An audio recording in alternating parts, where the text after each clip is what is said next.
Chicago, summer of 1990. The city breathed heat and humidity, the kind that made the air shimmer above the pavement. In a cramped apartment on the south side, a miracle was unfolding in slow motion. Lena Hayes, 25 years old with curls that caught the sunlight streaming through their bedroom window, cradled something more precious than anything she'd ever held. Her daughter, 18 days old. Perfect in every conceivable way. Lena had met Marcus during a college lecture she'd almost skipped. He was the quiet guy in the back row who fixed cars to pay his tuition, hands perpetually stained with grease he could never quite scrub clean. Everyone said they were too young to get married. Too naive. Too unprepared for what real life would throw at them. But when Sophia Marie Hayes entered the world on July 15th at Mercy Hospital, those voices disappeared. Marcus had paced that waiting room for 6 hours, wearing a path in the linoleum, until a nurse with kind eyes told him, "You have a daughter." The first 2 weeks passed in a beautiful blur. Midnight feedings. Marcus refinishing a rocking chair in their tiny living room, determined his girls would have something special. Lena's sister Tanya bringing over casseroles and unsolicited advice, holding Sophia with the careful reverence reserved for newborns. Marcus's parents driving 3 hours from Indiana just to stare at their first grandchild, tears streaming down their weathered faces. Normal. Beautiful. Temporary. August 2nd started wrong. Sophia wouldn't stop crying. Her forehead burned against Lena's lips when she kissed it, checking for the 3rd time in an hour. The thermometer confirmed what she already knew. 101 degrees. "Marcus, we need to go. Now." They rushed back to Mercy Hospital, the same building where their daughter had taken her first breath. The emergency room that night was chaos orchestrated into something resembling order. Beeping machines. Coughing strangers. Fluorescent lights that made everyone look half dead. After what felt like hours, a doctor examined Sophia. Mild infection, probably viral. Summer heat brought these things around. They'd admit her for observation, pump her full of fluids and antibiotics. 2 days, tops. Room 312 became their entire universe. Pale blue walls. A crib that seemed designed to swallow their tiny daughter whole. Nurses flowing in and out like a tide, checking vitals, administering medication through and for that looked obscene against Sophia's infant arm. Lena refused to leave. She dozed in a vinyl chair that squeaked every time she shifted, while Marcus made trips to the cafeteria for coffee that tasted like burnt rubber and sandwiches wrapped in plastic. Midnight approached on heavy feet. That's when she walked in. White scrubs, crisp and professional. Stethoscope draped around her neck like credentials. A name tag that read Nurse E. Thompson in that standardized hospital font. Hair pulled back in a neat bun. Late 30s, maybe. Sharp features softened by what looked like a practiced smile. "Evening, folks." Her voice was soft, almost apologetic for the intrusion. She glanced at the chart hanging at the foot of Sophia's crib. "I'm just here to take the little one for some tests. Doctor's orders. Blood work to check on that infection." Lena stirred from half-sleep, her mind sluggish. "Tests? Now? It's so late." The woman nodded with understanding that felt rehearsed. "I know, honey, but we need to monitor her closely. It'll only take about 20 minutes." She paused, letting her eyes linger on Lena's exhausted face. "You two look like you could use some rest. Maybe grab a bite downstairs." Marcus stood up from the corner where he'd been dozing, instinct prickling at the base of his skull. "Is everything okay?" The doctor didn't mention more tests earlier. "Just routine." The woman's voice stayed calm, professional, unruffled. She lifted Sophia from the crib with practiced ease, wrapping her in the blanket with movements that looked experienced. The baby whimpered, then settled against her shoulder. "I'll bring her right back. Promise." Something flickered in Lena's chest. A shadow of unease. But she was bone-tired, running on fumes and fear and 2 weeks of interrupted sleep. The woman looked official. Hospitals were full of rotating shifts and unfamiliar faces, weren't they? "Okay." Lena forced herself to smile. "Please be gentle with her." "Of course." The woman wheeled the crib toward the door. It clicked shut behind her with a sound that would echo in Lena's nightmares for decades. 20 minutes became 30, then 40. Lena paced the small room, her eyes tracking the second hand on the wall clock with increasing panic. Marcus tried to distract her with talk of their future, maybe a house with a backyard, somewhere Sophia could play safely. But when the clock hit 45 minutes, he couldn't sit still anymore. "I'll go check." The hallway stretched in both directions, fluorescent and empty. The nurse's station sat like an island of light in the distance. Marcus walked toward it, his heart beginning to pound with a rhythm that didn't match his footsteps. "Excuse me." He addressed the duty nurse, a middle-aged woman with glasses perched on her nose and exhaustion written across her face. "Our daughter, Sophia Hayes. She was taken for tests about 40 minutes ago by Nurse Thompson. Is she back yet?" The nurse frowned, her fingers already moving across her computer keyboard. "Nurse Thompson." She scrolled through something on her screen. "We don't have a Thompson on shift tonight." Her frown deepened. "Let me see. Hayes, room 312.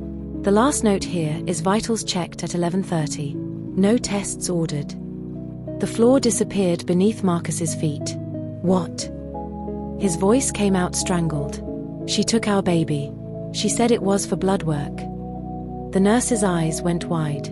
Her hand slammed down on the intercom button. "Code pink. Pediatric ward, room 312. Possible infant abduction." Alarms erupted through the building. A piercing wail that matched Lena's rising scream as she burst into the hallway. "Marcus? Where's my baby? Where is she?" Chaos became the only language anyone spoke. Security guards materialized, locking down exits with grim efficiency. Doctors and nurses scattered like startled birds, checking every room, every closet, every shadow where someone might hide a stolen child. Lena collapsed against the wall, her body shaking with sobs that sounded like they were tearing her apart from the inside. Marcus punched the air in helpless fury, his face draining of color until he looked like a ghost. How could this happen? She was right there. Police arrived within minutes, their radios crackling with urgent codes and coordinates. Detectives in suits that had seen better days, uniforms cordoning off the area with yellow tape that screamed crime scene. They questioned Lena and Marcus with relentless precision. "Describe the woman. Height, weight, hair color, any distinguishing marks, accents, mannerisms, anything you can remember, anything at all." Lena recounted every detail her exhausted brain could resurrect. The bun, the stethoscope, the clipboard, the calm, professional voice. She seemed so normal, so trustworthy. But trustworthy doesn't mean true. The hospital surveillance footage told a story in grainy black and white. A woman in white scrubs, moving with purpose but not panic.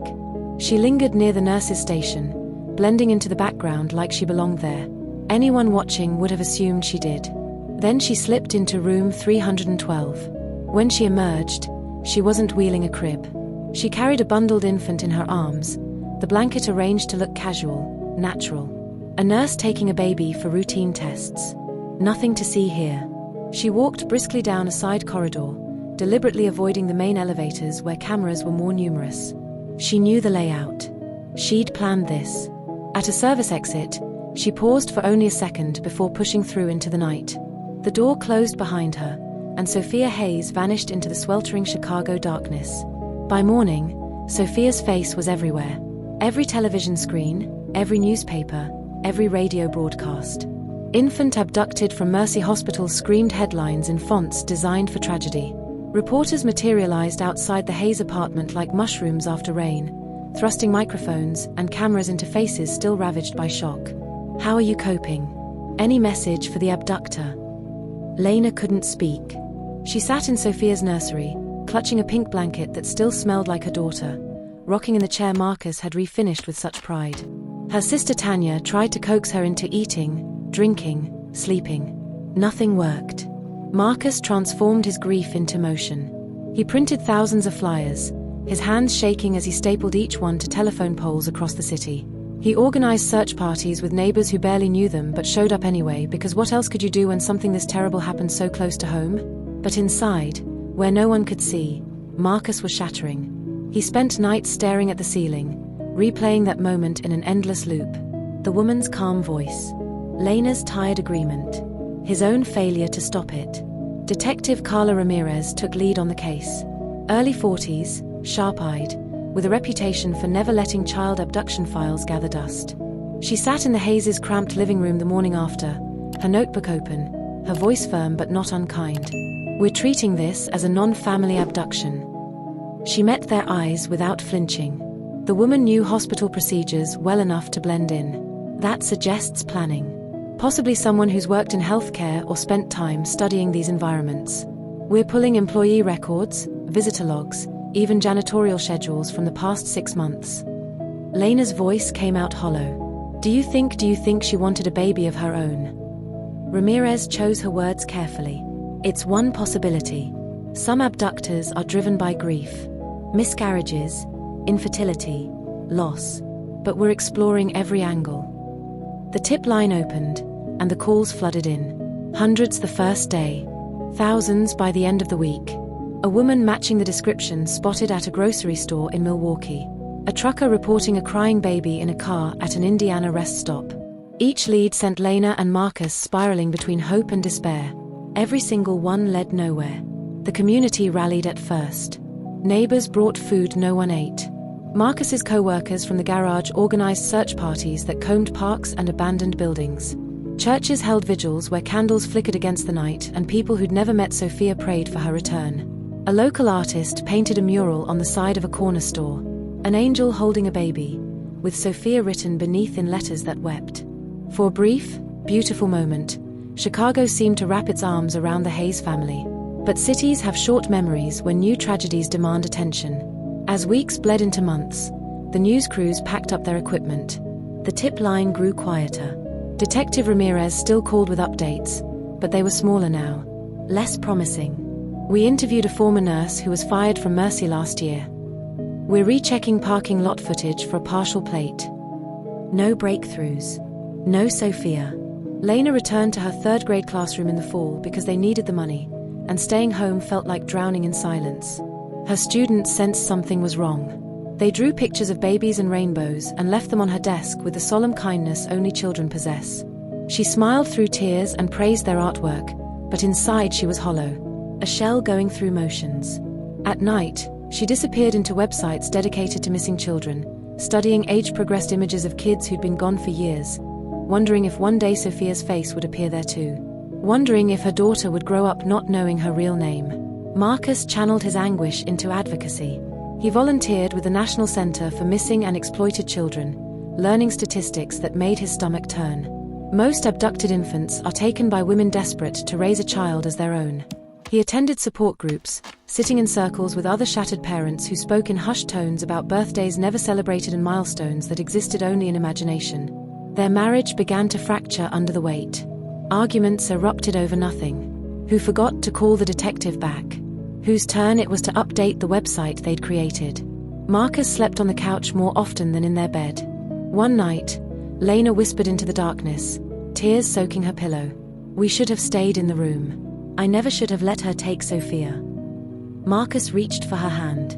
"We trusted the hospital. We were exhausted. This isn't your fault, Lena. It's hers. The woman who took our daughter." But guilt doesn't listen to reason. It burrows deep and makes a home. Sophia's first birthday arrived.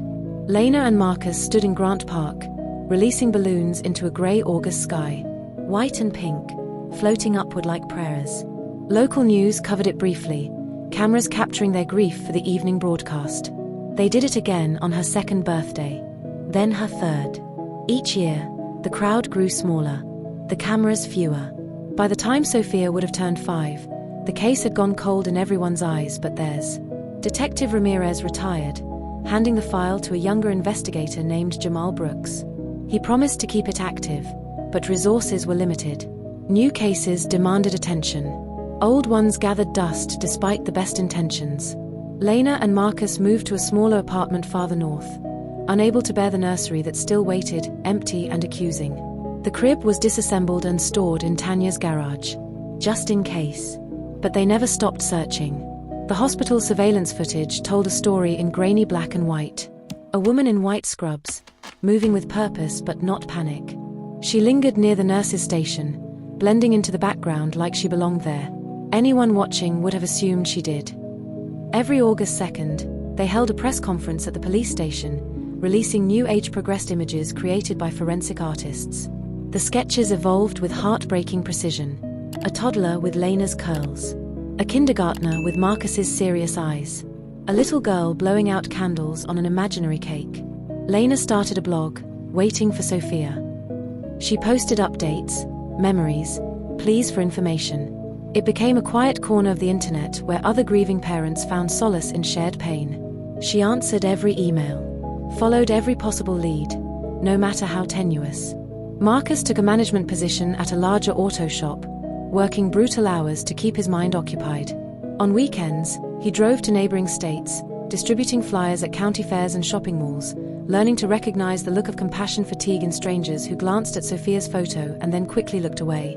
Some years, their relationship grew closer, bound by shared grief.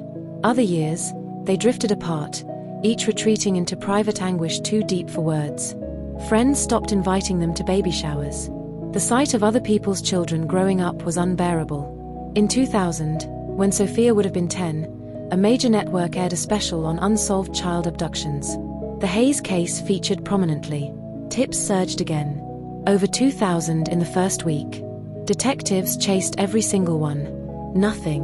Lena watched the segment alone in the dark, sobbing as an age-progressed image of her daughter filled the screen. A bright-eyed girl with braids, smiling at a future she might never have. By 2010, 20 years had passed. Technology had advanced. DNA databases expanded. Facial recognition software improved.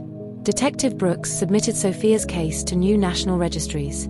Lena and Marcus provided fresh samples for familial DNA matching, clinging to the slim hope that one day, somewhere, a match might appear. They aged visibly. Lena's curls threaded with silver. Marcus's hair thinned. They celebrated their 25th wedding anniversary with takeout Chinese food and a quiet toast to the daughter who existed somewhere in the world, alive or not, but always loved. Every August 2nd, without fail, they stood before cameras, fewer each year, and spoke the same words like a prayer they couldn't stop saying. We will never stop looking. Sophia, if you're out there, know that your dad and I love you more than anything. We're waiting for you to come home. The world moved on. News cycles churned. New tragedies replaced old ones. But Lena and Marcus Hayes remained frozen in that hospital corridor, listening for footsteps that never came, waiting for a phone call that refused to ring.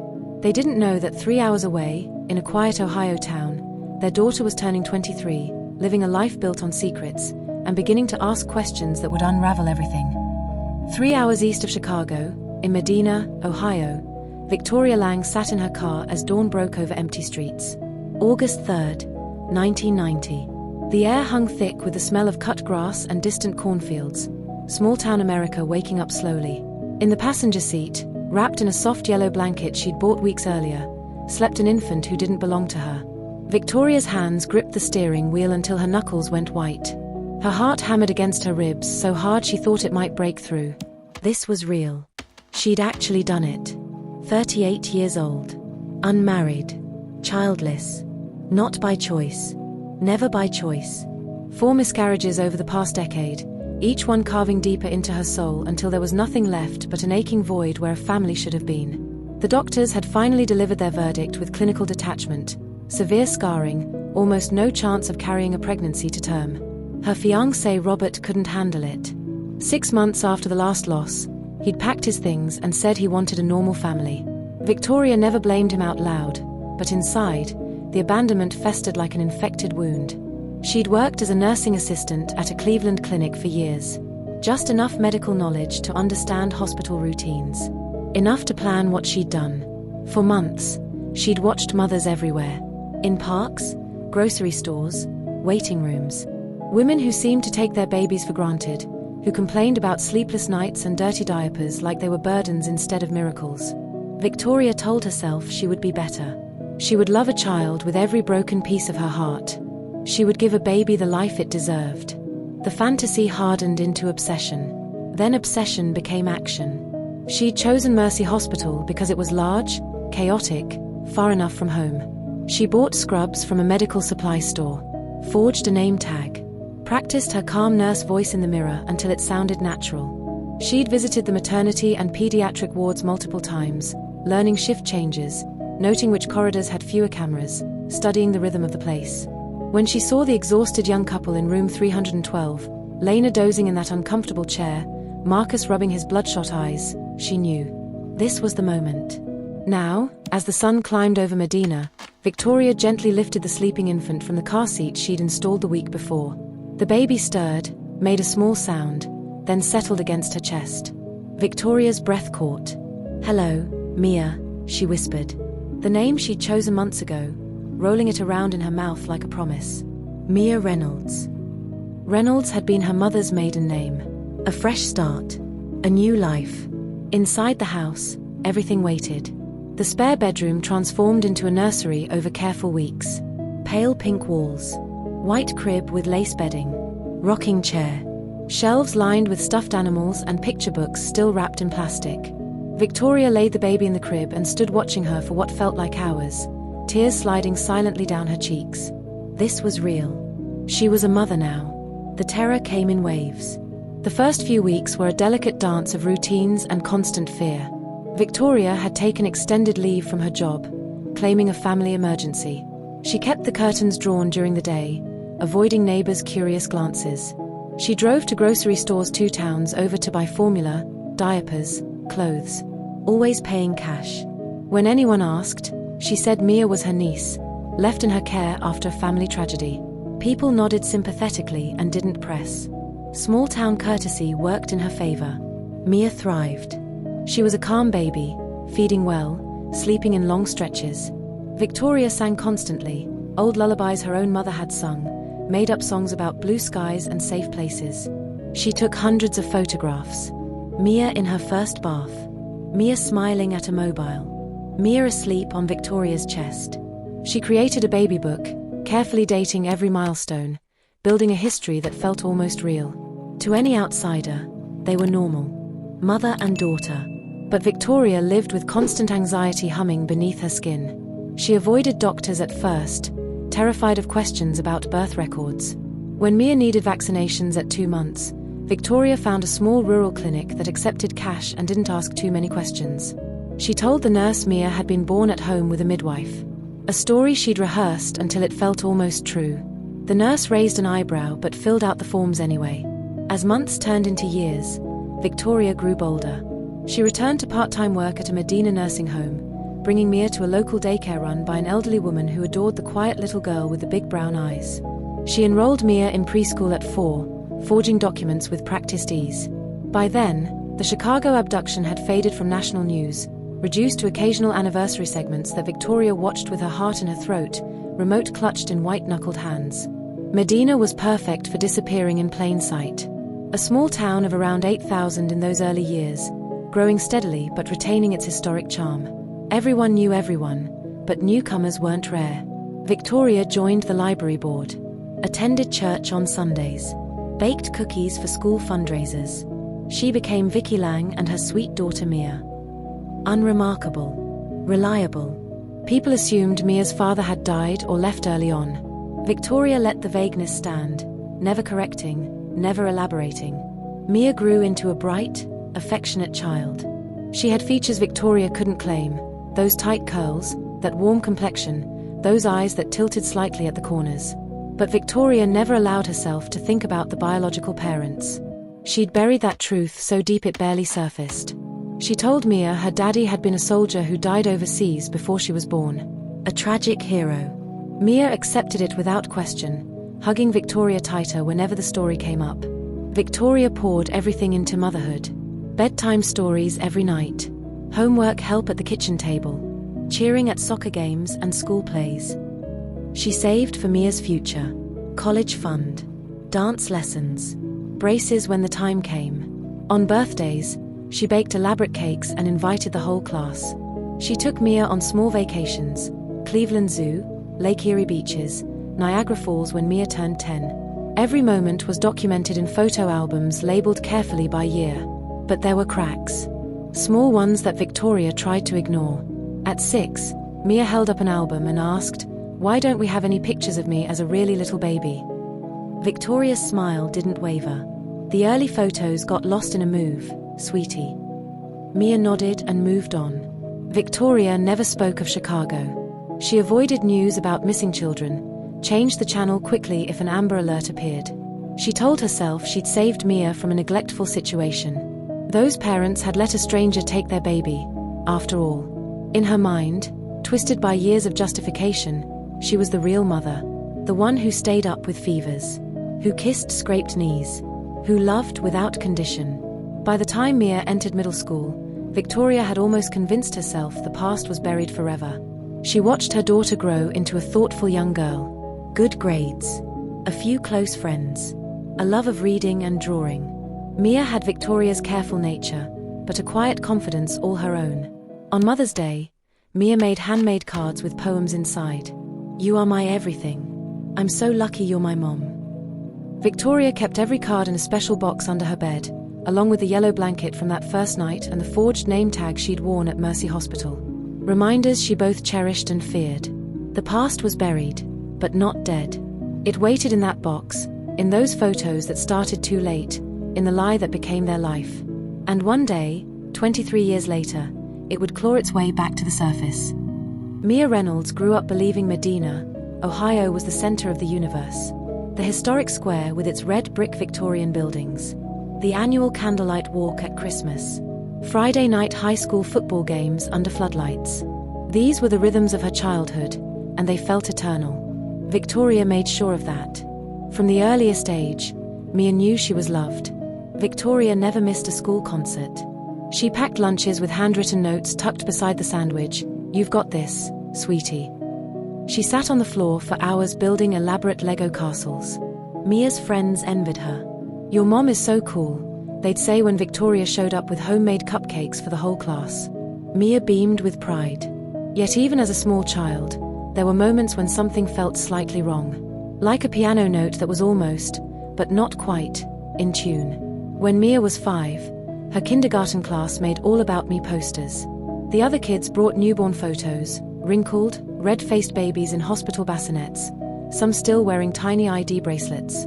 Mia's poster had a picture of her at 3 months, smiling in a pink odyssey, Victoria holding her on the porch swing. "Where's your hospital picture?" her friend Sarah asked innocently. Mia didn't know. That night, she asked Victoria. Victoria's smile didn't waver. "Oh, honey, we had a home birth with a midwife. No big hospital photos. But look, I've got hundreds of you from the day you came home." She pulled out the album, turning pages rapidly past the early blank spots. Mia accepted the explanation. Kids believe what their parents tell them. School was easy for Mia. She was bright, quiet, observant.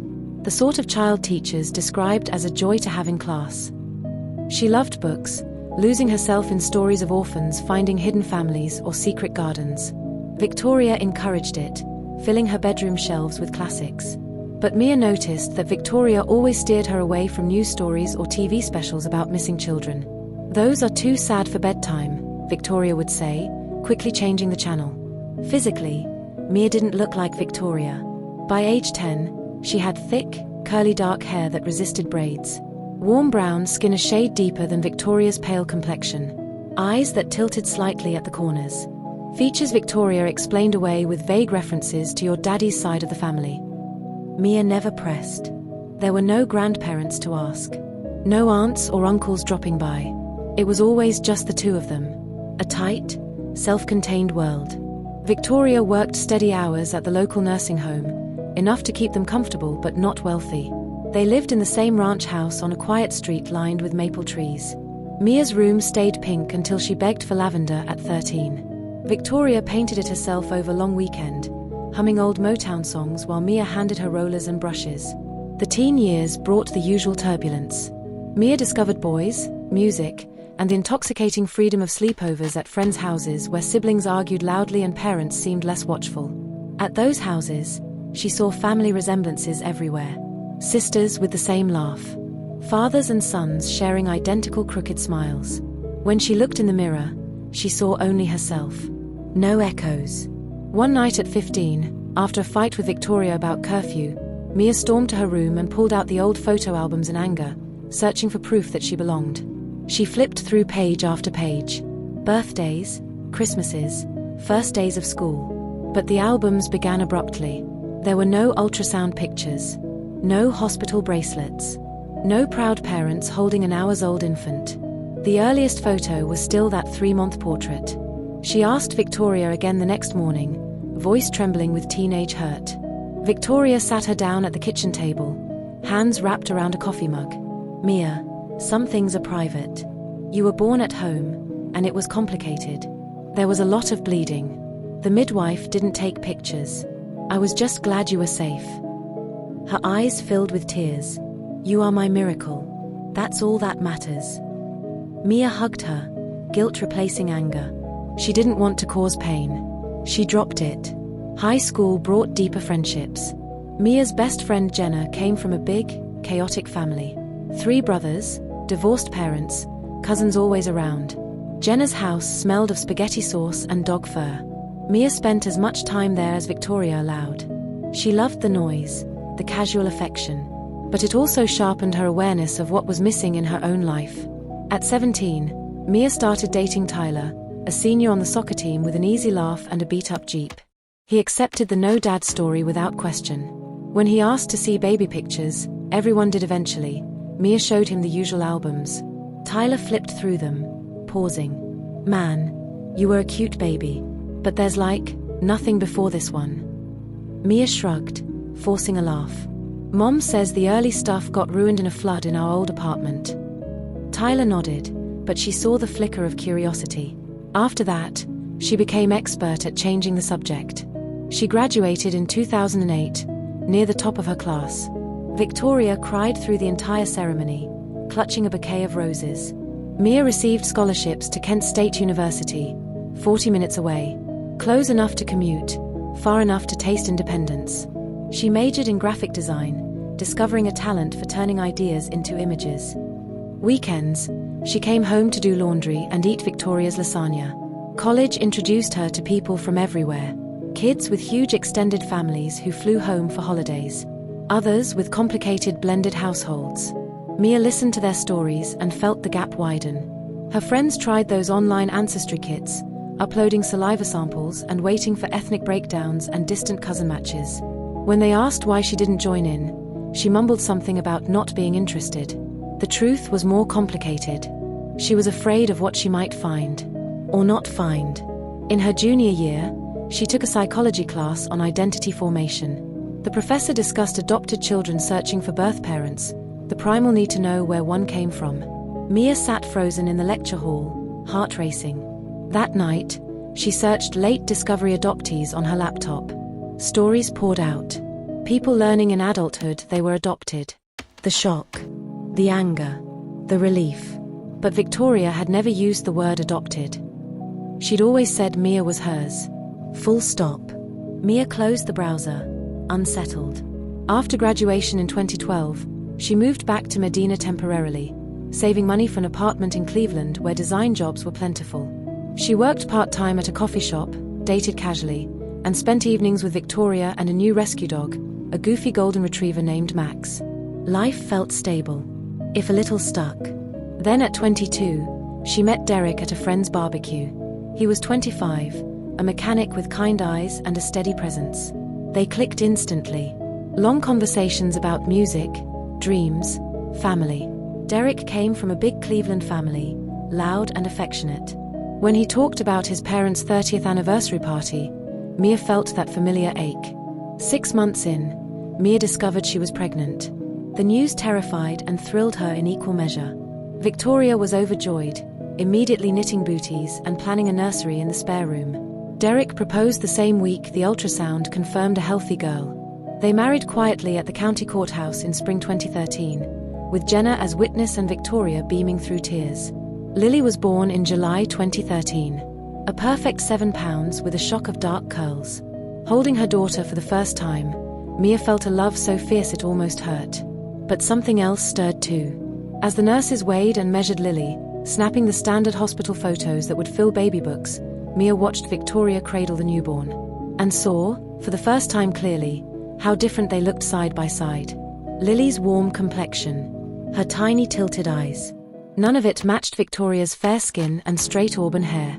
In the quiet nights that followed, feeding Lily in the rocking chair Victoria had bought, Mia stared at her daughter's face, then at her own reflection in the window. Questions she'd buried for years began to surface. Gentle at first, then insistent. She loved Victoria with every fiber of her being. That woman had been her world. But for the first time, Mia wondered if the story she'd been told was the only one that existed. And late one August night, when the house was silent and Lily slept soundly, Mia opened her laptop and began to search. Not for adoption records. For something she couldn't yet name. The shadows of her childhood were lengthening, reaching toward a light she wasn't sure she was ready to see. The summer of 2013 hung heavy over Medina, humidity thick enough to taste. Mia spent her days in the small two-bedroom apartment she shared with Derek, their lives now revolving entirely around Lily's unpredictable newborn rhythms. Derek worked long shifts at the auto shop, coming home smelling of oil and exhaustion, but always pausing to kiss Mia and gently lift Lily from her bassinet. They were a young family finding their footing. Tight budget. Second-hand furniture. Dreams whispered in the dark about a bigger place someday. Victoria was everywhere, dropping off casseroles, babysitting so Mia could nap, knitting tiny sweaters in soft pastels. But beneath the surface of this new motherhood, something was shifting inside Mia. It started with paperwork. When Lily was 6 weeks old, Mia needed to register her for Social Security, add her to their insurance. The process required both parents' birth certificates. Derek pulled his from a fireproof box without hesitation. A crisp document from a Cleveland hospital, complete with tiny footprints stamped in fading ink. Mia went to the old metal file cabinet in Victoria's spare room, the one where important papers lived. She found her own birth certificate easily enough, tucked in a manila folder labeled Mia, Vital Records. But when she pulled it out and unfolded it under the kitchen light, something felt wrong. The paper was newer than Derek's. The ink sharper. The issuing state was Ohio, but the hospital listed was a small birthing center in Akron that Mia had never heard Victoria mention. The midwife's signature looked hurried, almost shaky. Mia stared at it for a long time. She'd seen this document before, applying for her driver's license at 16, for college financial aid, but she'd never really looked at it. Now, as a mother herself, every detail seemed magnified. That night, after Derek fell asleep on the couch with the TV flickering, Mia sat at the kitchen table with her laptop. She typed the name of the birthing center into Google. The website loaded slowly. A modest facility specializing in home births and water births, open since 1985. There was a staff page with photos of midwives. None matched the name on her certificate. She told herself it was nothing. Midwives come and go. Records get lost. But the seed was planted. A week later, Victoria came over to watch Lily so Mia could run errands. While Victoria cooed over the baby in the living room, Mia slipped into her old bedroom, still mostly unchanged, and opened the bottom drawer of the dresser where childhood keepsakes were stored. She pulled out the thick photo album she'd browsed 100 times. Starting from the beginning again. Page 1, Mia at 3 months, chubby-cheeked in a bouncer. Page 2, 4 months, first smile caught on camera. No hospital photos. No newborn shots with that standard pink and blue striped blanket. No proud mother in a hospital gown, exhausted but glowing. Mia flipped faster. There were plenty of pictures after that. Hundreds. Thousands. But the early weeks were a blank space. She closed the album and opened another. Victoria's handwriting on the cover, Mia's first year. The first entry was dated October 1990, 3 months after Mia's supposed birth date. A note read, "Finally settled at home with my angel." Her throat tightened. That evening, she asked Victoria casually while they washed dishes together, "Mom, do you have any of my hospital pictures? Or like, the bracelet they put on babies?" Victoria's hands stilled in the soapy water. For just a second. Barely noticeable. But Mia caught it. "Oh, sweetie. You know we did a home birth. No bracelets or big hospital drama. I was just happy to have you safe in my arms." Mia nodded, drying a plate. "Right. I forgot. It's just, Lily has all these photos from the hospital. The little hat. The footprints. I wanted to compare." Victoria smiled, but it didn't quite reach her eyes. Every birth is different. Yours was peaceful. Intimate. Just you and me and the midwife. Mia let it drop. But the questions didn't. Over the next few weeks, the doubts grew like vines, wrapping around every memory. She noticed how Lily's skin tone was closer to Derek's warm olive than to Victoria's fairness. How Lily's curls were tight and springy, just like Mia's own. Curls Victoria always said came from your father's side. But there were no photos of this mysterious soldier father to confirm it. No letters. No grave to visit. No family members who shared the trait. One afternoon, while Lily napped, Mia stood in front of the bathroom mirror holding her daughter. She studied their reflections side by side. Lily's nose was small but slightly broad at the bridge, exactly like Mia's. Victoria's was narrow and straight. Their eyes shared the same upward tilt at the outer corners. Victoria's were round and blue. She took a selfie of the two of them and zoomed in, heart pounding for reasons she couldn't name. Derek noticed her distraction. "You okay, babe? You've been quiet lately." She almost told him everything. The birth certificate, the missing photos, the strange feeling that had taken root. But how do you say to the man you love, to the grandmother who adores your child, that you're starting to question whether the woman who raised you is really your mother? Instead, she said, "Just tired. New mom stuff." But at night, when the apartment was quiet, Mia began searching in secret. She started small. Googled home birth, no hospital photos, and found forums full of mothers sharing similar stories. Peaceful births. Few pictures. That reassured her briefly. Then she searched how to verify birth certificate authenticity.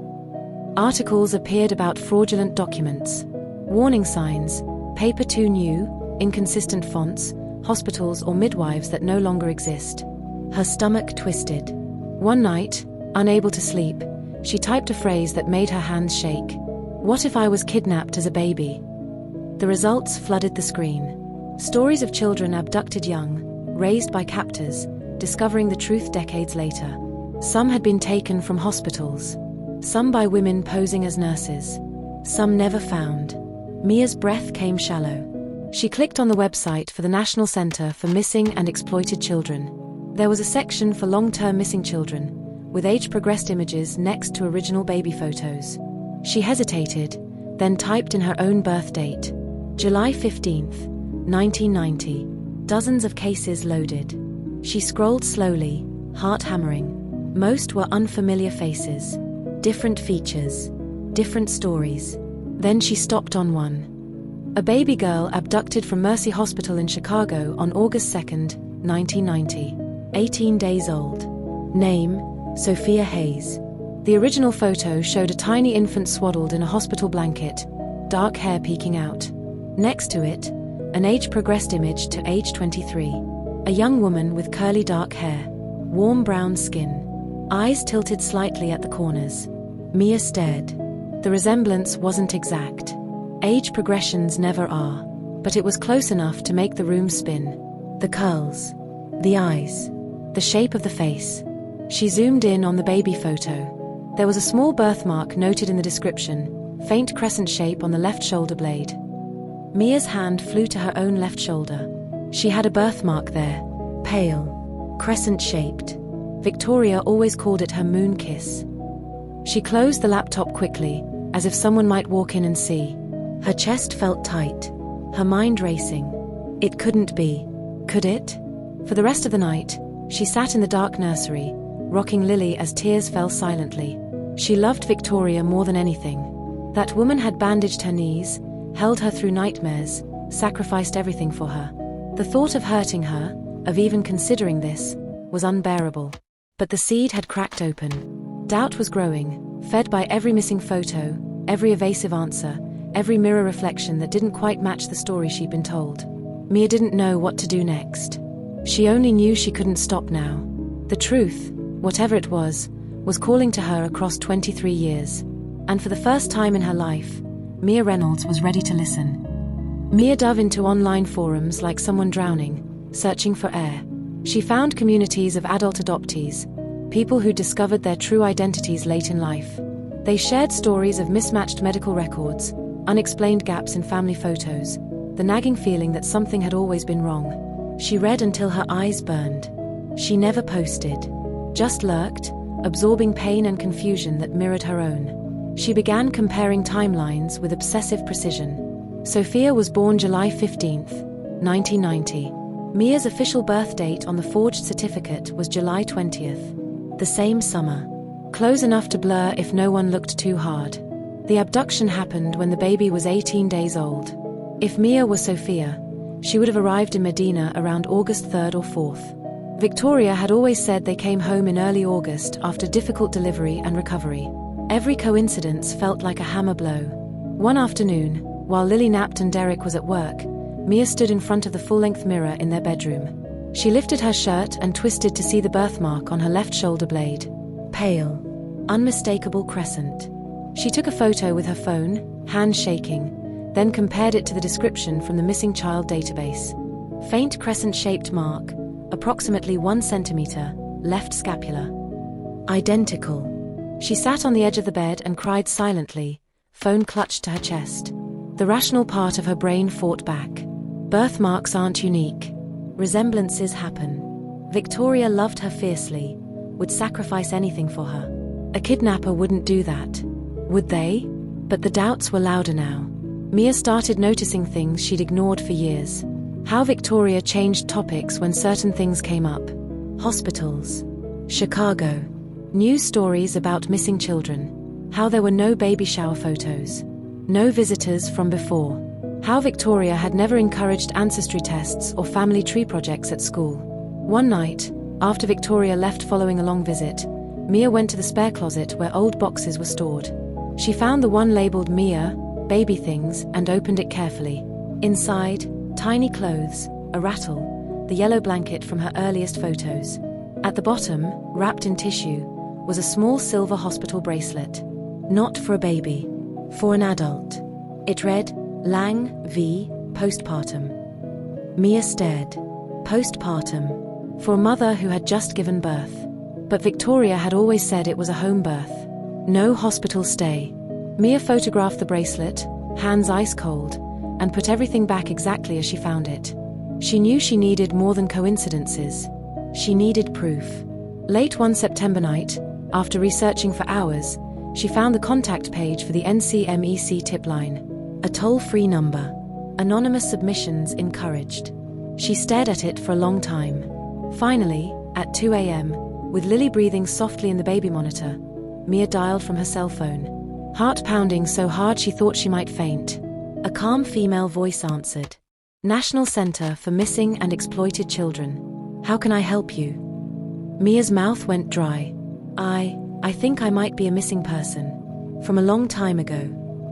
There was no judgment in the woman's tone. That's okay. We're here to help.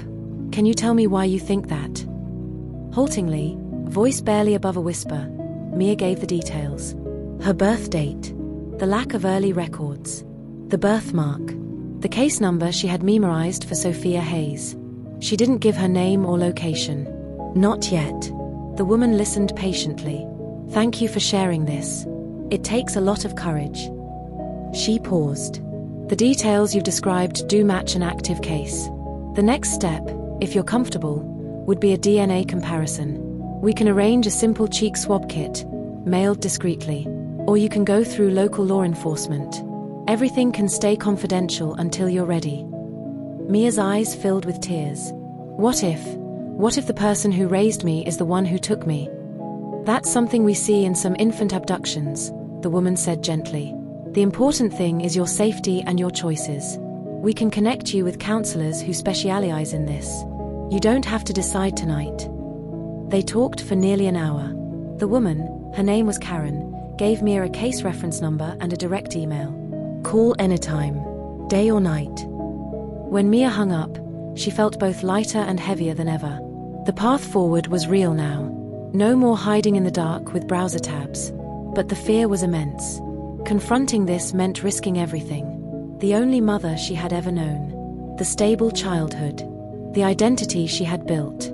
If she was Sophia, then Mia Reynolds, the person on her driver's license, her diploma, her marriage certificate, was a fiction. She closed the laptop and went to check on Lily. The baby stirred, made a small sound. Mia lifted her gently, breathing in the sweet newborn scent.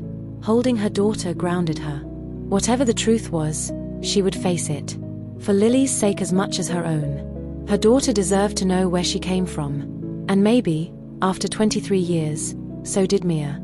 October turned the trees around Medina into flames of red and gold. But Mia barely noticed. Her world had narrowed to the glow of her laptop screen and the quiet hours between Lily's feedings. After the first call to NCMEC, Karen emailed Mia a secure link to upload photos. Current selfies. Close-ups of the birthmark. Even a shot of her ear shape, something investigators sometimes used for infant identification. Mia did it all from a library computer in nearby Akron, wearing a baseball cap pulled low, heart thumping as if she were committing a crime. Karen responded within days.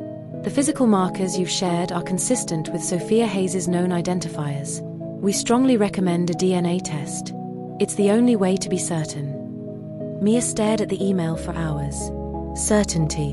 The word both drew her in and terrified her. She researched DNA options obsessively. Direct-to-consumer kits like 23andMe or Ancestry were out. Results went into public databases, and if Victoria ever decided to test, unlikely, but possible, an immediate family match would appear. NCMEC worked with law enforcement labs that kept results private unless the case required otherwise. Karen offered to mail a kit to a post office box Mia could rent anonymously. Mia drove to Cleveland one rainy afternoon, rented the smallest box available under fake name she made up on the spot, Sarah Thompson, and paid cash for 6 months. The kit arrived 3 days later. A plain white envelope with no return address, containing 2 buccal swabs, instructions, and a prepaid mailer to a lab in Virginia. She collected the sample in her car in the post office parking lot, cheeks burning with shame and adrenaline. 1 swab for herself. 1 for Lily, because maternal DNA could also confirm lineage. She sealed the envelope with trembling fingers and dropped it in the outdoor mailbox before she could change her mind. Then the waiting began. The lab estimated 4 to 6 weeks for results. Mia counted the days like a prisoner marking walls. To fill the endless hours, she dove deeper into the Sophia Hayes case. She found archived news footage on YouTube. Anniversary segments from Chicago stations. There was Lena Hayes in 2000, standing outside Mercy Hospital on the 10th anniversary, voice breaking as she said, "Sophia, if you're watching this, know that your dad and I love you more than anything. We never stopped looking." The camera panned to Marcus beside her, eyes red, holding a poster with an age-progressed image. Mia watched it on mute the first time, tears streaming. She watched it again with sound. Then again, memorizing every word. She discovered the blog Lena still maintained, Waiting for Sophia. Posts every August 2nd. Every birthday. Every Christmas. Photos of balloon releases. Candlelight vigils. The family growing older. Lena and Marcus had 2 more children after the abduction. Sons named Ethan and Jordan, born in the late 90s. There were pictures of them as toddlers, then teens, always with a space left for the sister they'd never met. One post from 2010 included a family portrait. Lena, Marcus, Ethan about 13, Jordan about 11, all holding a framed baby photo of Sophia. The caption read, "20 years without you. But you are always in our hearts. We are still here. Still waiting." Mia zoomed in on the brothers' faces. Ethan had her curls. Jordan had the same tilted eyes. She felt a pull in her chest so strong it physically hurt. She started following Lena's public Facebook page anonymously, creating a fake profile with no photo and a generic name. Lena posted regularly. Garden photos. Book recommendations. Proud mom moments about the boys' college acceptances. But every few months, there was a tribute to Sophia. An age-progressed image. A plea for tips. A quote about hope.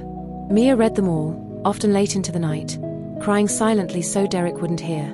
Derek noticed anyway. "You've been distant," he said one evening, washing bottles while Mia folded tiny onuses. "Is it postpartum stuff, or something else?" She wanted to tell him everything. But how do you explain to your husband that you might not be who you've always said you were? That your entire childhood could be a lie? That the woman he called mom too might have committed a terrible crime? "I'm just overwhelmed," she lied. Lily's sleep regression. Work stuff. She'd taken a freelance graphic design job from home. Small logos, wedding invitations, to bring in extra money. He kissed her forehead. "We'll get through it together." The guilt gnawed at her. Victoria sensed something too. She commented on Mia's tired eyes. Brought more food. Offered to take Lily overnight so the young couple could have a date. Mia declined, terrified of being alone with her questions. One Sunday in early November, Victoria stayed for dinner. Derek grilled chicken while the women sat in the living room, Lily asleep on Victoria's chest. "You've seemed preoccupied lately," Victoria said softly, stroking Lily's curls. "Everything okay with you and Derek?" Mia forced a smile. "Yeah, just adjusting to motherhood. It's harder than I thought." Victoria nodded, eyes knowing. "I remember. Those early months are a fog." She paused. "You know you can talk to me about anything, right? Anything at all." Mia's throat closed. For a wild moment, she almost asked point-blank about the hospital bracelet, the missing photos, the birth certificate. But Lily stirred, and the moment passed. After Victoria left, Mia went to the closet and pulled out the box again. This time, she noticed something she'd missed before: a small envelope tucked beneath the yellow blanket. Inside was a single Polaroid. Victoria in a hospital bed, pale and exhausted, holding a newborn wrapped in a white blanket with pink stripes. The photo was dated August 4th, 1990, on the white border. Mia's blood ran cold. The blanket was standard hospital issue, not a home birth blanket. She photographed it immediately, hands shaking so badly the first attempts were blurred. That night, she emailed the image to Karen with a simple message: "Found this. Thoughts?" Karen replied the next morning: "This is significant. Hospital blankets like that are documented in many facilities. The date aligns perfectly with the abduction timeline. We're prioritizing your DNA results." Mia began having nightmares. In one recurring dream, she was both the baby being carried out of the hospital and the adult watching from the hallway, unable to stop it. She woke gasping, checking on Lily 3-4 times a night. She started writing in a journal. Paper, not digital. Pouring out the confusion. The love for Victoria. The longing for answers. She hid it in a tampon box under the bathroom sink. The one place Derek would never look. Thanksgiving approached. Victoria insisted on hosting at her house, the way she always had. Mia dreaded it. The forced normalcy. The smiles over turkey while her world cracked apart. But on November 20th, 6 weeks after mailing the kit, her phone buzzed with an email from Karen while she was grocery shopping. Subject: results ready. Urgent. Mia abandoned her cart in the cereal aisle and drove to a park, hands white on the steering wheel. She sat in the empty lot, leaves swirling in the wind, and opened the attachment. The report was clinical. Straightforward. Sample 1, Mia Reynolds, shows a 99.9998% probability of being the biological daughter of Lena Hayes and Marcus Hayes. Sample 2, Lily Reynolds, shows a 99.9999% probability of being the biological granddaughter. Below that, in bold, positive identification, Mia Reynolds is Sophia Marie Hayes, abducted August 2nd, 1990. Mia read it 3 times before the words sank in. She was Sophia. Everything Victoria had told her, home birth, soldier father, private delivery, was a lie. The woman who had braided her hair, taught her to ride a bike, held her through every heartbreak, had stolen her from another family. Mia let out a sound somewhere between a scream and a sob, pressing her fist to her mouth so no one would hear. Tears blurred the screen. She sat there for an hour, maybe more, phone clutched in her lap. When she finally drove home, the world looked different. Sharper. Colors too bright. Sounds too loud. She didn't know what came next. Confront Victoria. Call the police. Reach out to Lena and Marcus. All she knew was that the truth had finally caught up with her, and there was no going back. The days after the DNA results arrived felt like walking through a dream Mia couldn't wake from. She printed the report at the library, hands shaking as the pages slid out one by one. She read it again in her car, then folded it into a small square and tucked it into the hidden journal under the bathroom sink. Proof. Undeniable. But proof of what exactly? A crime. A betrayal. A life stolen and another given in its place. She didn't sleep. She barely ate. Derek asked if she was sick. She blamed a stomach bug. Victoria called twice, worried because Mia had cancelled their usual coffee date. Mia let it go to voicemail both times, unable to bear the sound of that familiar, loving voice. Karen from NCMEC emailed daily now, gentle but persistent. Whenever you're ready, we can facilitate contact with the Hayes family. They've been informed that a potential match has submitted DNA, but no names or locations have been shared yet. They're waiting for you. Mia read those words over and over. Waiting. After 23 years, they were still waiting. She spent hours staring at photos of Lena and Marcus. Lena's smile in recent pictures, lined now but warm. Marcus's broad shoulders, grey creeping into his hair. The brothers, Ethan and Jordan, grown into young men. A family portrait from last Christmas. For people who had lived with an empty space at the table all these years, Mia tried to imagine walking into that photo, fitting into that space. She couldn't. Thanksgiving came and went quietly. Derek's parents hosted. Victoria joined them. Mia pleaded a migraine and stayed home with Lily, claiming she didn't want to spread germs. In reality, she sat on the nursery floor in the dark, holding her sleeping daughter and sobbing silently until her chest ached. December crept in, cold and grey. Mia knew she couldn't delay forever. The truth was a living thing now, pressing against her ribs, demanding air. She decided to confront Victoria first. Alone. Before police, before the Hayes family, before the world knew. She needed to hear it from the woman who had raised her. The woman she still, against all reason, loved. She arranged it carefully. Told Derek she was taking Lily to visit Victoria for an afternoon. Just us girls, while he worked a Saturday shift. He kissed her goodbye without suspicion. Victoria's house looked the same as always. Porch light on, curtains open. The familiar wreath on the door, even though Christmas was weeks away. She opened it with a delighted cry, arms outstretched for Lily. "Oh, my sweet girls. Come in. It's freezing out there." Mia stepped inside. The scent of cinnamon and pine hit her like a memory punch. Everything was familiar. The faded floral couch. The framed school photos lining the hallway. The ticking grandfather clock. And yet everything felt foreign now. Like walking through a museum of someone else's life. They settled in the living room. Victoria took Lily immediately, cooing and rocking her. Mia watched them together. Victoria's fair hands against Lily's warm brown skin. The contrast never more stark. And felt her resolve harden. She waited until Victoria laid Lily down for a nap in the portable crib set up in the guest room. When Victoria returned carrying 2 mugs of tea, Mia was standing by the fireplace, holding the printed DNA report in her trembling hands. Victoria stopped in the doorway. "Mia, honey, what's wrong? You look like you've seen a ghost." Mia's voice came out small. "I know, Mom." Victoria set the mugs down carefully. "Know what, sweetheart? I know I'm not yours. Not the way you said." Mia unfolded the report and held it out. "I did a DNA test with the Missing Children's Center. I'm Sophia Hayes. The baby taken from Mercy Hospital in Chicago in 1990. The color drained from Victoria's face. She sank slowly onto the couch as if her legs had given out. For a long moment, the only sound was the clock ticking. Then Victoria whispered, "Oh God." Mia waited, throat burning. Victoria's hands covered her face. When she lowered them, her eyes were red.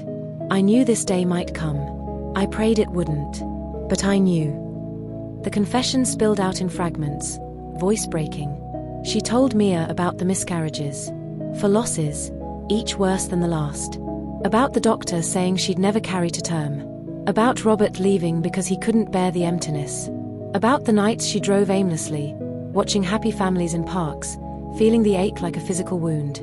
"I wasn't going to take anyone's baby," Victoria said, tears sliding down her cheeks. "I told myself I was just going to look. To see the maternity ward. To feel close to what I'd lost." She looked up at Mia, eyes pleading. "But then I saw you.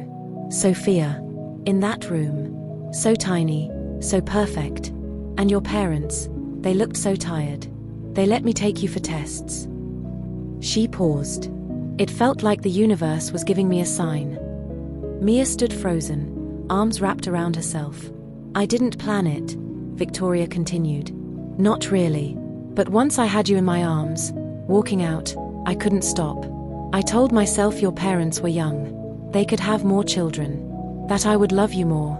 That you'd have a better life with me." She looked up at Mia, desperate. "And I did love you. More than anything. Every day, I loved you." Mia's voice cracked. "But you lied. Every day. About everything. Victoria nodded, sobbing now. I know. I was terrified. If you ever found out, you'd hate me. They'd take you away. I forged the papers, moved us here, built this life. I thought if I loved you hard enough, it would make it okay. They sat in silence for a long time. Victoria cried quietly. Mia felt numb, tears falling without sound. Finally, Mia asked the question that haunted her most. Do you regret it? Victoria looked at her, eyes raw. Taking you? Never. You were the best thing that ever happened to me. She paused. Giving you up now, that I'll regret every second. Mia's chest ached. They've been looking for me all this time. They never stopped. Victoria closed her eyes. I know. I saw the news. Every anniversary. I saw their faces. I told myself they'd moved on, that they'd had other children, that you were better off.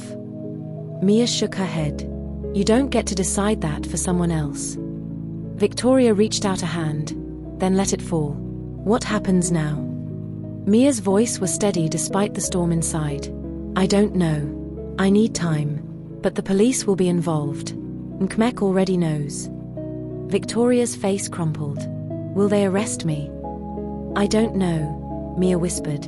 I don't know what I want. Victoria stood suddenly, unsteady. I should go. Give you space. But as she moved toward the door, she paused. Mia. Sophia. Whoever you are now, I'm sorry. I'm so sorry. But please believe me when I say I loved you with everything I had. Mia couldn't answer. She just watched as Victoria grabbed her coat and keys, movements jerky, and walked out without another word. Minutes later, Mia heard the car start and pull away. She sat on the couch where Victoria had been, the tea cooling untouched, and let herself fall apart. Sobs racked her body until she could barely breathe. Lily woke and cried from the guest room. Mia went to her automatically, rocking her daughter as they both wept. That night, after Derek came to pick them up and Mia claimed exhaustion from the visit, she emailed Karen. I confronted the woman who raised me. She admitted it. I'm ready to contact the Hayes family, but I'm scared. Karen replied almost immediately. Take all the time you need. When you're ready, we'll arrange a call. They're ready too. They've always been ready. Mia lay awake beside Derek, Lily in the bassinet nearby, staring at the ceiling. Two mothers. Two families. One life split down the middle. She didn't know how to cross the divide. She only knew she had to try. The truth was out now, raw and bleeding. And the hardest part, meeting the family she had never known, was still ahead. Christmas came and went in a haze. Mia decorated the apartment minimally. A small tree with lights for Lily's first holiday. But the joy felt distant, unreachable. Derek sensed the heaviness but attributed it to new parent exhaustion and the grey Ohio winter. Mia let him believe that. She wasn't ready to tell him yet. Not until she had met them. Not until she knew what family would mean after this. Karen from NCMEC arranged everything with careful precision. The first contact would be a phone call. Mia, Lena, and Marcus only. No media. No police in the room. No pressure. Ethan and Jordan would wait until Mia was ready.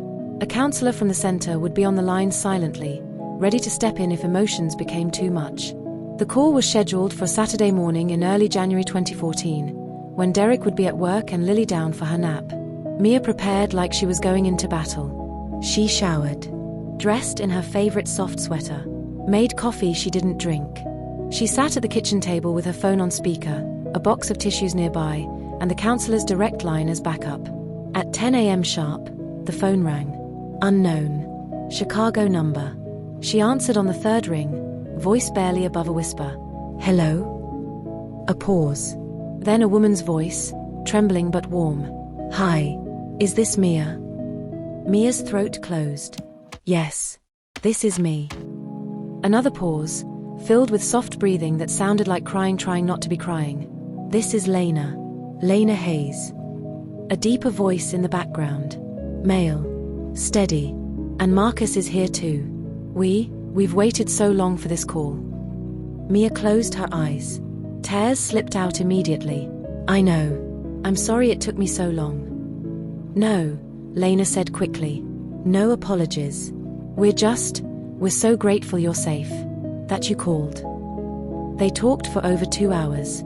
At first, it was careful surface questions. Gentle voices. Where do you live? Near Cleveland. Do you have children? A daughter. Lily. 5 months old. What do you do? Graphic design. Freelance. But the carefulness melted quickly. Lena asked about Mia's childhood. School. Friends. Favorite memories. Mia told them about growing up in Medina. Dance recitals. Victoria's homemade lasagna. College at Kent State. She left out the harder parts. For now. Marcus's voice cracked when he said, "We have your baby blanket still. The one from the hospital. And your first little hat. We kept everything." Mia sobbed then, openly. "I saw your blog," she admitted. "All the posts. The balloons. The age-progressed pictures. I can't believe you never gave up." "Never," Marcus said firmly. "Not for one day." Lena described the brothers. Ethan is 20 now. Studying engineering at U of I. Jordan's 18. Senior in high school. Plays basketball. They've grown up knowing they have a big sister out there somewhere. They can't wait to meet you. If you want that. "I do," Mia whispered. "I really do." They shared small similarities that made them laugh through tears. Same favorite color, deep blue. Same allergy to cats. Same habit of twisting hair when thinking. Toward the end, Lena asked the question Mia had dreaded. "The woman who raised you. Do you know what will happen with her?" Mia took a shaky breath. She admitted it when I confronted her. "Her name is Victoria Lang. She lives in Medina. I haven't spoken to her since that day.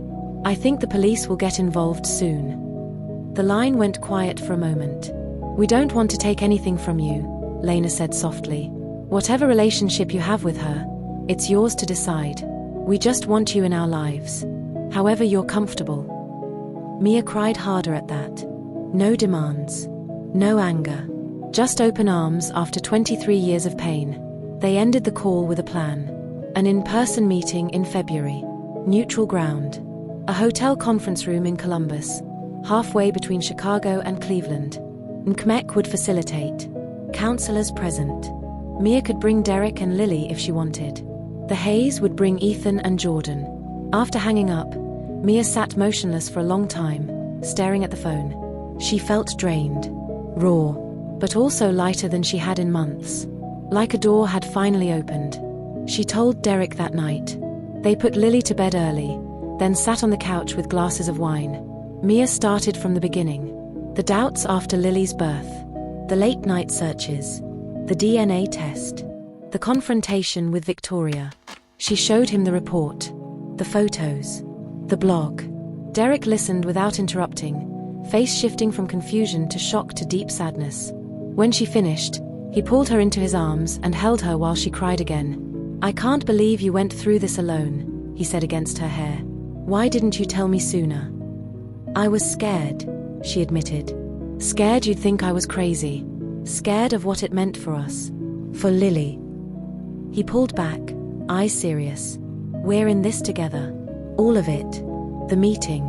Whatever comes next with Victoria. Everything. You're my wife. Lily's our daughter. That doesn't change." He paused. "Do you want to meet them? The Hayes family?" "Yes," Mia said without hesitation. "I need to." "Then we'll go. All three of us." February arrived cold and bright. The drive to Columbus felt endless. Derek quiet beside her. Lily asleep in the back seat. Mia wore the same soft sweater from the phone call, clutching a small photo album she'd made. Pictures of her life as Mia. For the family who had only imagined it. The hotel conference room was private. Softly lit. Comfortable chairs arranged in a loose circle. Karen from NCMEC greeted them at the door, warm and professional.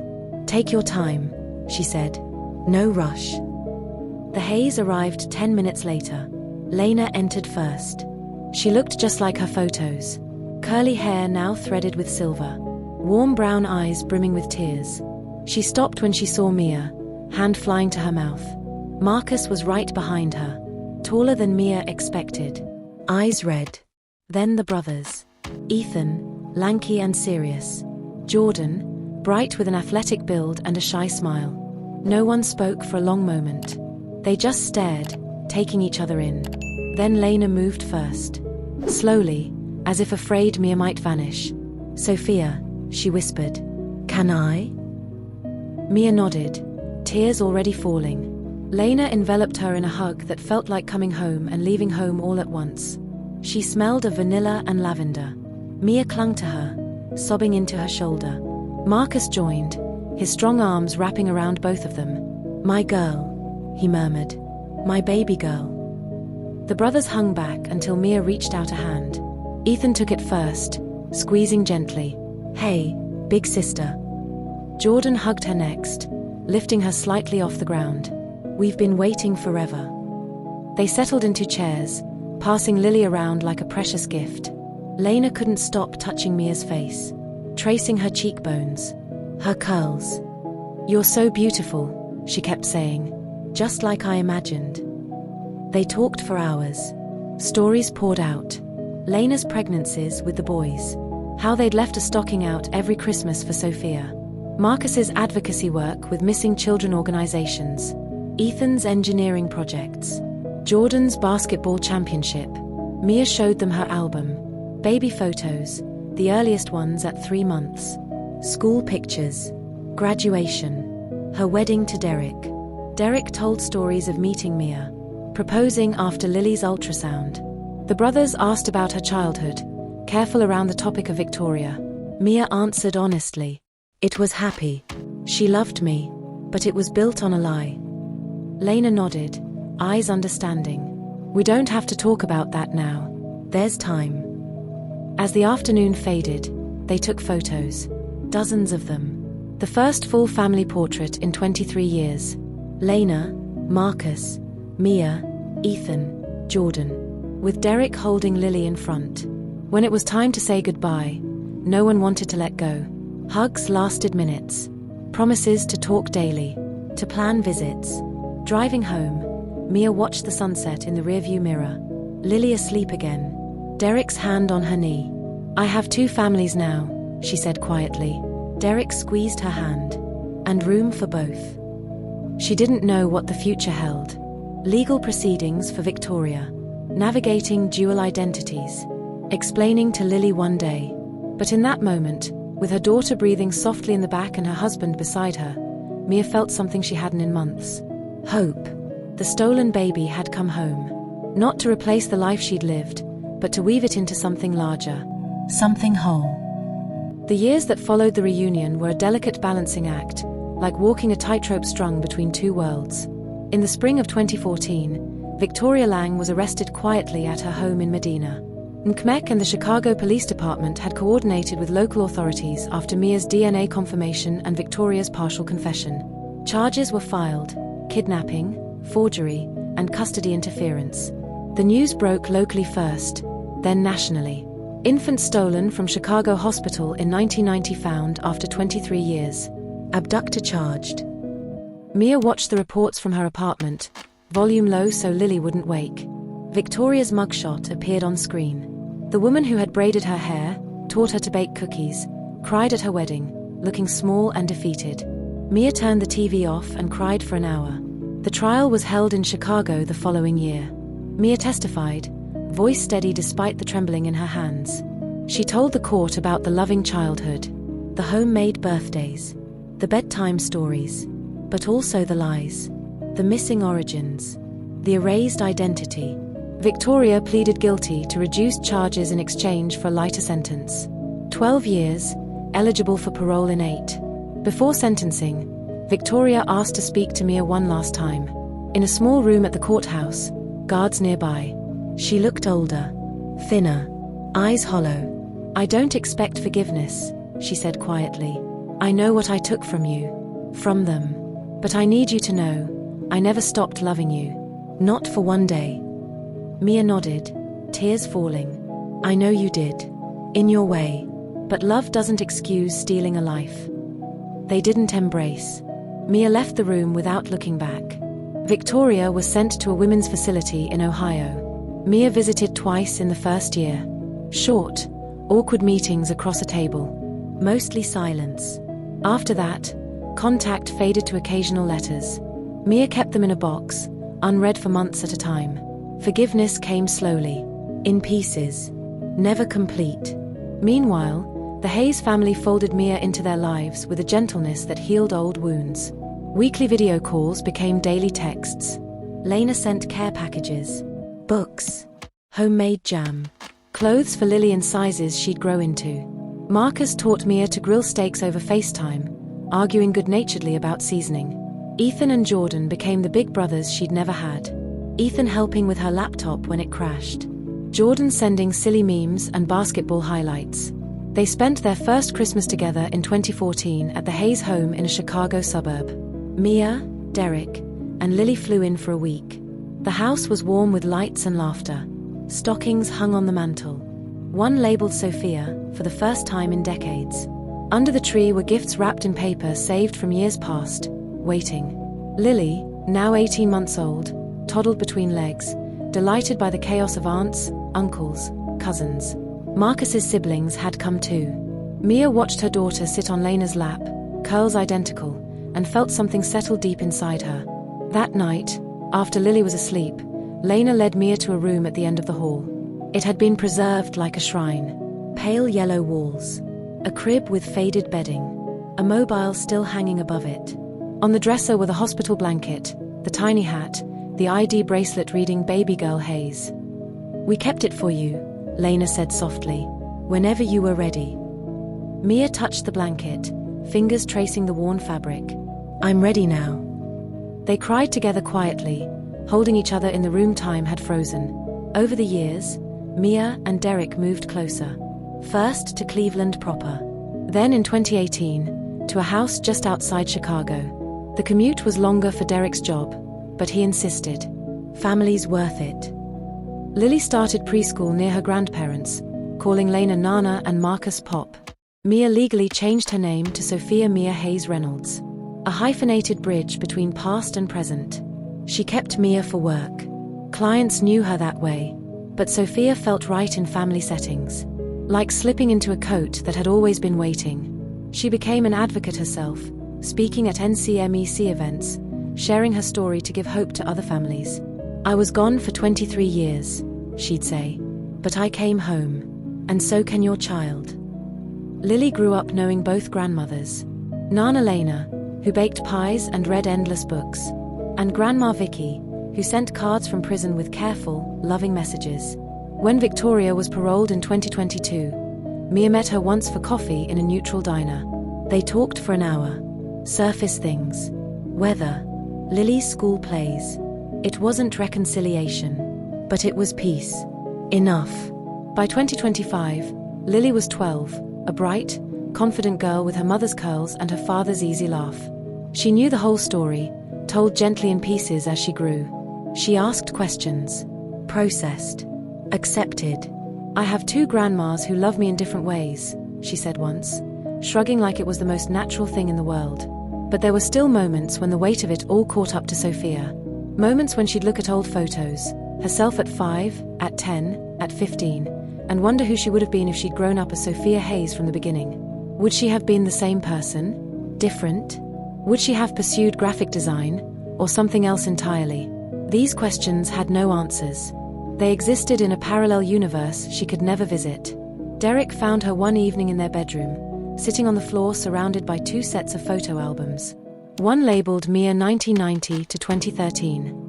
The other Sophia 2013 present. "You okay?" he asked, sitting beside her. She leaned against his shoulder. "Just thinking about all the versions of myself that exist. The baby who was taken. The child who was raised as someone else. The woman who found her way back." Derek kissed the top of her head. "You're all of them. And none of them. You're exactly who you're supposed to be right now." She smiled through tears. "When did you get so wise?" "I married you, didn't I?"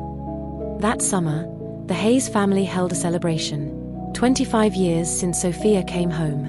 Not an anniversary of the abduction, they never celebrated that date, but of the reunion. February 2014.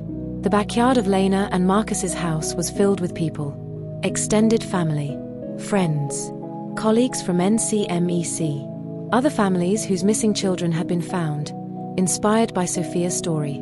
There was a banner, "Welcome home, Sophia. 25 years of love." Lily, now 13, stood at the microphone they'd set up. "My mom's story is complicated," she began, reading from notes she'd written herself. She had 2 childhoods, 2 names, 2 mothers who loved her. She looked at Sophia, then at Victoria, who sat quietly in the back row, invited at Sophia's insistence. "But what I've learned from watching her is that identity isn't just one thing. We're made of all the people who love us, all the experiences we have, all the choices we make." She paused. "My mom chose to find her truth. She chose to embrace both families. She chose forgiveness when it would have been easier to hate. And she chose to tell her story so other families wouldn't give up hope." The crowd applauded. Sophia stood, tears streaming, and hugged her daughter tightly.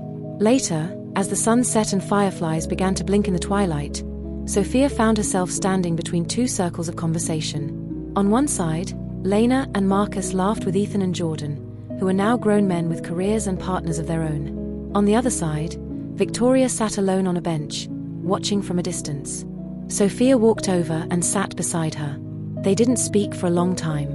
Finally, Victoria said, "Thank you for inviting me. I know I don't deserve to be here." Sophia considered this. "You don't deserve to be here because of what you did," she said carefully.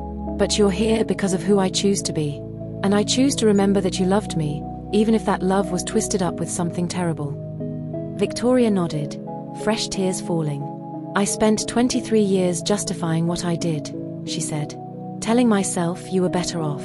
That they didn't deserve you. But watching you now, with your real family, with Lily, I see what I stole. Not just from them. From you." Sophia's throat tightened. "You can't give those years back. Neither can I. All we can do is move forward." Victoria reached out hesitantly and squeezed Sophia's hand once, then let go. "You turned out better than I ever could have made you. I see that now." Sophia stood and rejoined the party, leaving Victoria to her thoughts. As night fell and the gathering began to wind down, Sophia stood on the back porch watching Derek and Lily play basketball with Jordan and Ethan in the driveway. Marcus manned the grill, arguing good-naturedly with Derek about temperature. Lena waved from the kitchen window, holding up a pie for approval. The air smelled of charcoal and cut grass. Laughter echoed. Sophia touched the faint crescent birthmark on her shoulder, a quiet reminder of the journey. She had lost 23 years, but she had gained a lifetime. 2 mothers had shaped her, one through a desperate act, one through unwavering hope. Both loves had left echoes, threading through her days like music in a minor key that had somehow resolved into something whole. In the fall of 2025, Sophia received an invitation she never expected, a letter from the Ohio Department of Corrections. Victoria was requesting a meeting, not at the prison, but at a restorative justice program the state was piloting. A neutral space where victims and offenders could meet to process trauma, ask questions, seek closure. Participation was entirely voluntary. Sophia held the letter for days, reading and rereading it. She talked to Derek, to Lena and Marcus, to her therapist, whom she'd been seeing regularly since the reunion. Everyone said the same thing: only if you're ready, only if it serves you. Finally, she agreed. The meeting was scheduled for October, in a small conference room at a community center in Cleveland. A trained mediator would facilitate. No time limit. No pressure to forgive or reconcile. Just space to speak truth. Sophia arrived early, palms sweating. Victoria was already there, looking smaller than Sophia remembered. Grayer. Older than her 63 years. They sat across from each other at a small table. The mediator, a kind-faced woman named Dr. Chen, explained the process. "This is your space," she said. "To say what needs to be said. To ask what needs to be asked. There are no right answers here." Sophia took a breath. "I need to understand why you kept going," she said, looking directly at Victoria. "I understand the desperation that made you take me. The grief, the loss, the moment of impulse. But you had 23 years to bring me back. 23 years to make it right. Why didn't you? Victoria's hand shook. At first, I told myself I would. That after a few months, when the heat died down, I'd leave you somewhere safe. A hospital, a police station, somewhere they'd find you and return you. She paused, struggling. But then you smiled at me. You were 4 months old, and you smiled, and it was like you knew me, like you'd chosen me, and I convinced myself that was a sign. Her voice broke. Every year, I'd think, maybe this year. But you were starting school, making friends, calling me Mom. How could I rip that away from you? How could I tell you your whole life was a lie? Sophia felt anger rising. So you let me live the lie instead. You watched me wonder why I didn't look like you, why there were no baby pictures, why I felt like something was missing. You let me carry that confusion rather than face your own guilt. Victoria nodded, tears streaming. Yes, I was a coward. I chose my comfort over your truth. I told myself I was protecting you, but I was protecting myself. Did you ever think about them? Sophia pressed. My parents, Lena and Marcus. Did you think about what you put them through? Victoria's face crumpled. Every day, especially after you were older and I saw how much you loved me, I'd think, they must have loved her like this. They must be dying inside. But I'd pushed it down so far, I didn't know how to bring it back up. They sat in heavy silence. Dr. Chen spoke softly. Sophia, is there anything else you need to say or ask? Sophia considered. I need you to know that I don't forgive you for taking me. I don't know if I ever will. That's not what this is.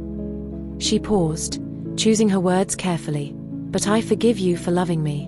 For being a mother to me when no one else was there, even though you shouldn't have been there at all. Those things can both be true. Victoria sobbed openly now. I don't deserve your forgiveness. For any of it. Maybe not, Sophia agreed. But I'm giving it anyway. Not for you. For me. So I can stop carrying it around. As the session ended, Victoria stood hesitantly. Can I hug you goodbye? Sophia considered, then shook her head gently. No. But you can write to me. If you want. Real letters. Not just cards with weather updates. Tell me about the woman you were before all this. The dreams you had. Who you wanted to be. Victoria nodded, understanding. I'd like that. They parted ways in the parking lot.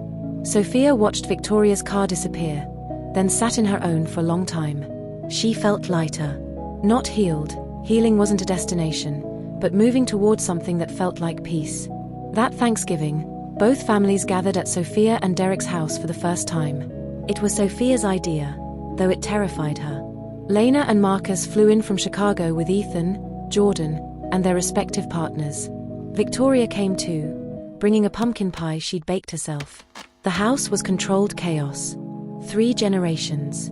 2 families. 1 table that barely fit everyone. At one point, Sophia stood in the kitchen doorway, watching. Lena and Victoria were at the counter together, Lena teaching Victoria her cornbread stuffing recipe. They weren't friends. Probably would never be. But they were civil. Respectful. United in their love for the woman they'd both raised in different ways. Marcus and Derek argued about football in the living room while Lily and her cousins played a board game that was getting increasingly competitive. Jordan helped Ethan set the table, bickering about proper fork placement. It was messy, complicated, beautiful. Derek came up behind Sophia and wrapped his arms around her waist. You did this, he whispered. You brought them all together. She leaned back against him. I didn't do it alone. As they sat down to eat, Sophia looked around the table. These were her people. All of them. The parents who had created her. The woman who had raised her. The man who had chosen her. The daughter they'd made together. The brothers she'd never known. The extended family that had welcomed her home. Before the meal, Lena raised her glass. I'd like to propose a toast, she said, voice thick with emotion. To family. In all its forms. To the love that never gave up. And to Sophia, who taught us that coming home isn't about returning to where you started. It's about finding where you belong. To Sophia, everyone echoed. Glasses clinked. Food was passed. Conversation flowed. And for the first time in her 35 years, Sophia felt completely whole. Later that night, after everyone had left and Lily was asleep, Sophia sat on the back porch in the cold November air.